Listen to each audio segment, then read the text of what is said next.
नमस्कार साथियों, आज मैं दाम्पत्य जीवन के बारे में आपको कुछ विशेष बातें बताना चाह रहा था कि वैदिक काल और हमारा मध्यकाल और वर्तमान काल में क्या क्या विशेषताएं रही हैं। तो 100 साल पहले पूरी मानव जाति में छोटी उम्र में रिश्ते होते थे। ये पूरे यूरोप से लेके और पूरी दुनिया में एक प्रथा प्रचलित थी। आज हम पुरानी कहानियों में सुनते भी हैं। उसके बाद जैसे जैसे समय बीतता है, सभ्यताएं चेंज होती चली जाती हैं। ज्योतिष के अनुसार 1 से 4 साल का जो हमारा पीरियड होता है, टाइम होता है, वो माँ के कर्म भोगता है बच्चा, वो चंद्रमा का टाइम होता है। और 4 से 8 सूर्य का टाइम होता है, उसमें हम पिता का कर्म भोगते हैं। चंद्रमा मन का कारक है और सूर्य जो है हमारी आत्मा का कारक है। तो जो रिश्ते 4 से 8 साल की उम्र में बनते हैं, यानी हम पहली दूसरी क्लास में जिन बच्चों के साथ पढ़ते हैं या जो हमारे मित्र होते हैं जिनके साथ हम खेलते हैं, लड़ाई झगड़ा कर देते हैं, हम थोड़ी देर लड़ते झगड़ते हैं, कुछ पल के बाद फिर हम खुश हो जाते हैं। हम कुछ चीज़ें मिल बांट के खा लेते हैं। लड़ाई झगड़ा करने के बाद फिर हम सब उन गिले शिकवों को भूल जाते हैं। और यही चीज़ें जो है ना, तीसरा स्टेज हमारा आता है कि हम 8 से 12 साल ज्योतिष के अनुसार हम प्रारब्ध भोगते हैं। वो हमारे पीछे के जन्म का कर्म होता है। तो जो रिश्ते 12 साल से पहले बनते हैं वो जिंदगी में सबसे प्रगाढ़ रिश्ते होते हैं, यानी सबसे डीप रिलेशन माने जाते हैं।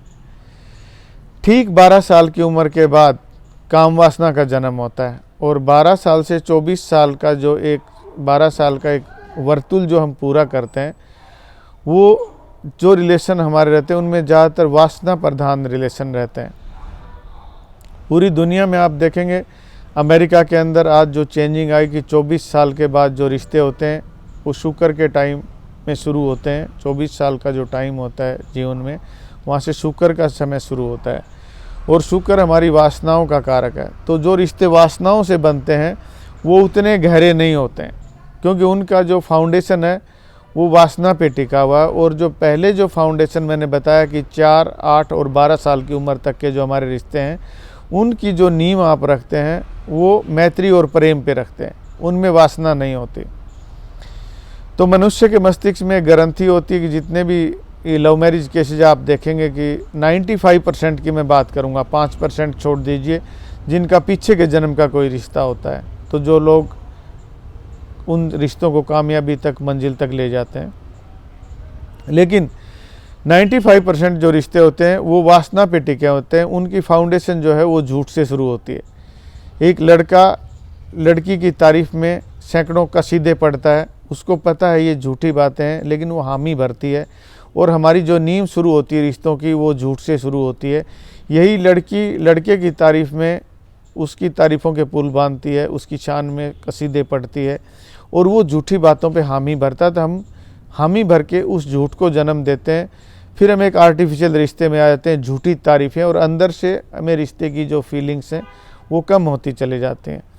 हम शादी कर लेते हैं और 4 महीने के बाद देखेंगे आप, 4 महीने के बाद वो इंसान एक दूसरे से उबना शुरू हो जाते हैं, एक दूसरे को दोषारोपण करते हैं। क्योंकि मनुष्य जो है मस्तिष्क के तल पे जीता है, तो मन चेंजिंग चाहता है। और पशु लंबे टाइम साथ रह सकते हैं, क्योंकि पशु जो है वो शरीर के तल पे जीता है।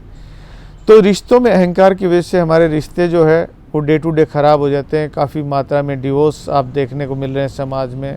थोड़े टाइम के बाद लड़ाई झगड़े अहंकार की वजह से एक दूसरे को छोड़ के चले जाते हैं या फिर कोर्ट कचहरी में चले जाते हैं।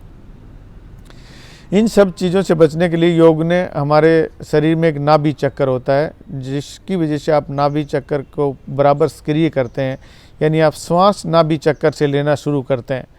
तो थोड़े टाइम में आप देखेंगे कि ईर्ष्या, अहंकार, बेचैनी, भय, चिंता, उदासी, अकेलापन, ये चीज़ें आपकी दूर हो जाती हैं।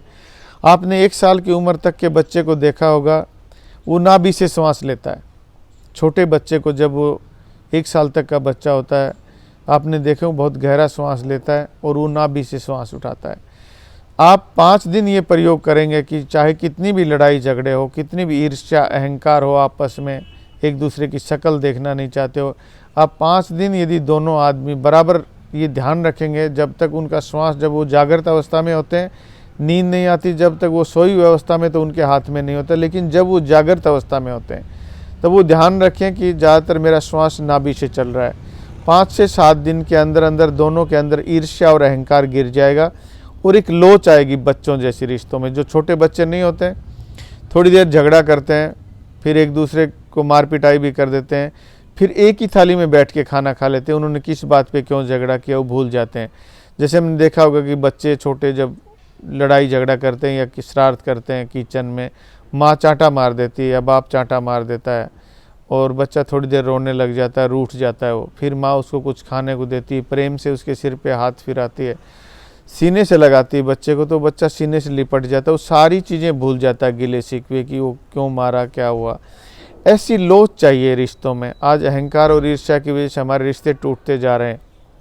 यदि मनुष्य के जीवन में अकेले नाभि चक्र को सक्रिय कर दिया जाए तो रिश्तों में वही पहले जैसी फील और तरोताजगी आप महसूस करेंगे और ये चीज़ें आप प्रैक्टिकल अपने जीवन में उतार सकते हैं। तो युवाओं से मेरा अनुरोध है कि वो दूसरे रास्ते न अपना के और इन रिश्तों में किस तरीके से तरोताजगी, नयापन, प्रेम लाया जा सकता है, क्योंकि हमारे जीवन में सबसे मूल्यवान वो जो वस्तु है वो है प्रेम। इंसान को बहुत चीज़ें मिल जाती हैं, लेकिन जीवन में प्रेम का खो जाना उसको जो है ना अंतस से काट देता है। अपने जो अंदरूनी खुशी होती है, उसके जो आर्टिफिशियल जो बनावटी खुशियाँ होती हैं, ये पल दो पल की होती हैं। बनावटी जो किरदार हैं, वो चाहे किसी भी टाइप के किरदार हो, किसी भी फील्ड के इंसान हो, जो बनावटी चीज़ें हैं, हम जितनी भी बनावटी चीज़ों में जाएंगे तो हम अंतस से कट जाते हैं। हमारी अंदरूनी जो रिदम है, इसको बोलते हैं प्लेनेटरी हार्मनी। एक रिदम खो देते हैं हम जीने की। लाखों करोड़ रुपए आने के बाद भी आदमी उदास हो जाता है, भय, चिंता, ईर्ष्या, अहंकार, उन चीज़ों में जीता है। तो रियल में जो उसको खुशी चाहिए जीवन में, जिसके लिए वो सब घोड़े दौड़ाता है, वो उसके जीवन से खो जाती है। तो जैसे जैसे आप अपनी कुंडली के या नक्षत्रों के अकॉर्डिंग यदि प्लेनेटरी आप ग्रहों की रिदम में आना चाहते हैं जीवन की, our body is a organic unity, हमारा जो शरीर है उस ब्रह्मांड का एक हिस्सा है। तो जीवन में वापस वही तरोताजगी और खुशियाँ आप पाना चाहते हैं। यदि आप जीवन से निराश हो चुके हैं, ईर्ष्या, तनाव, भय और चिंता, उदासियों में आप जीते हैं, तो मेरा अनुरोध है कि आप इन चीज़ों को ज़रूर अपने जीवन में उतारने की कोशिश करें। और यही आशा लेके मैं आपसे बहुत बहुत शुभकामनाएं मेरी और शुभ आशीर्वाद आपको। नमस्कार।